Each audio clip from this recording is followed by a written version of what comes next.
So you want to learn how to make soap, but you don't know where to begin?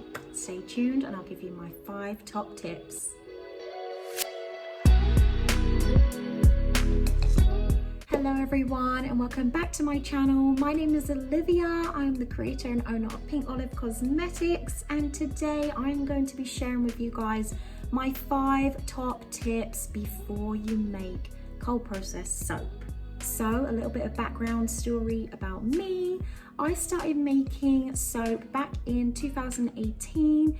At the time I was just living in my little apartment with my husband and our daughters. I started out with making melt and pour soap since it was a little bit less dangerous, and I still didn't get the grasp of the cold process method. Then fast forwarding to 2020 when we all got put in lockdown, I went ahead and took 3 online courses just to get me right into the groove of what to expect, and that truly did help. So here are my 5 top tips. Number 1, research. Now, YouTube is definitely a great form of learning new things. When I just started out making soap, I was watching a lot of royalty soaps. She definitely is one of my favorites and was really an inspiration when I was starting out making soap. Another person that was really good was the Soap Queen, who also owns Brambleberry. She is phenomenal. And more recently, I have been very inspired by a YouTuber called Jerica Zimmerman. No, they do not know me. They do not know that I'm putting out this video unless they find it. I'm not sponsored in any shape or form. These are just the people that really inspired me when I was starting out, and they give great information when it comes to cold process soap as well as other products. Tip number 2, start with melt and pour. So there is definitely that pros and cons when it comes to melt and pour.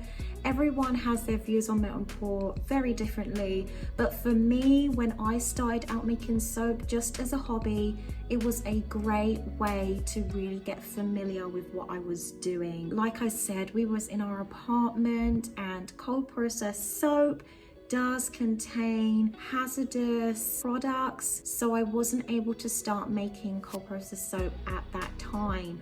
But when it came to the melt and pour process, all I had to do was add a little bit of oil, add some colorant as well as my fragrance oil. I would pop them in the freezer in a little mold that I had, and that was it. Within, I'd say, about 5 hours. Sometimes I'd leave them, you can leave them a little bit less than that, but if you really want a hard bar of melt and pour soap, I would leave it in the freezer for about 5 hours, and they worked great. I would put oatmeal in them, honey, all that good stuff.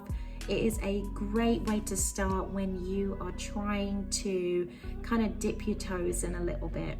So tip number 3 is, do you have enough space to make cold process soap?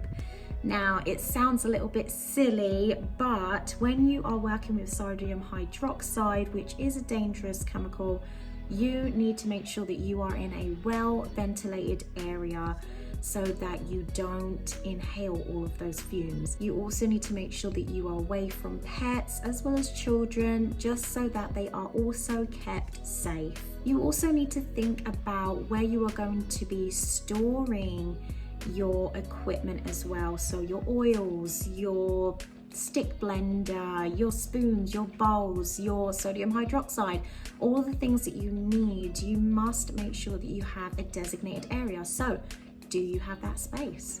Tip number 4 is supplies.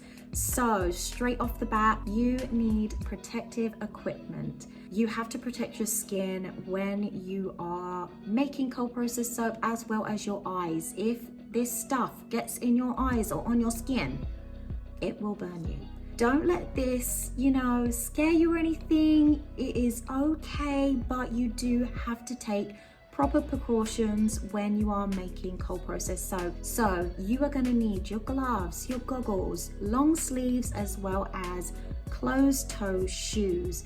You can also wear a mask, and that is really going to help prevent any toxic fumes being inhaled excessively. Another thing that you need to keep in mind is your oils as well as your fragrances and your colorants. You're going to want to usually start out with a basic oil combination. My first combination, I believe, was coconut oil, olive oil, and castor oil, just basic oils to start out until you can really feel confident with making soap with other oils as well. Another thing that is really good is to check out the Brambleberry Lye Calculator. When you are making soap, you have to calculate the volume of the mold that you are making so that everything that you do go ahead and put in there is the right measurement. That is how I am able to make the right amount for my molds whilst I am making soap. Another thing that you need to think about is getting a scale, an infrared thermometer, as well as molds, bowls, spoons, chopsticks, stick blender, all the above. A lot of those things that I did go ahead and purchase was via Amazon. They have a great variety of equipment that you can use, and they have pretty good prices when you look. Another place where you can definitely find supplies is the Dollar Tree. Absolutely. Go in there, find you your bowls, find you your spoons, find you your jugs, and they last a great amount of time, and it is really good as a budget saver. When it comes to my fragrances and colorants, as some of you might know, I love to go to Brambleberry. But for example, when I'm buying my lye solution, I always go to Nurture's Garden. I have tried out both of them, and Nurture's Garden, their sodium hydroxide just works a lot better with my formula. But it is completely up to you. You can choose either or. And when it comes to my colorants, I also go to Nurture's Garden, Brambleberry, as well as Mad Mica and Nurture's Soap. So I will go ahead and leave their links in the description box below too. And then tip number 5, just go for it. Just do it. I know that it's going to be a little bit scary, but you have got this. It is not impossible. As long as you follow all of those previous tips, you will be absolutely fine, and it is going to be so much fun. And it is a great way to share what you have learned and made with friends and family. So that is all of my tips for today. If you have not subscribed, go ahead and hit that subscription button as well as the notification bell. I let our videos every Tuesday and Saturday. This Talk Tuesday was definitely a talky one, so let me know what you think down below in the comments. I will be back on Saturday for Soap Saturdays. Until then, you can always check out my Instagram, my Facebook, where I will be letting out posts throughout the week. But have an awesome rest of the week and take care. Bye.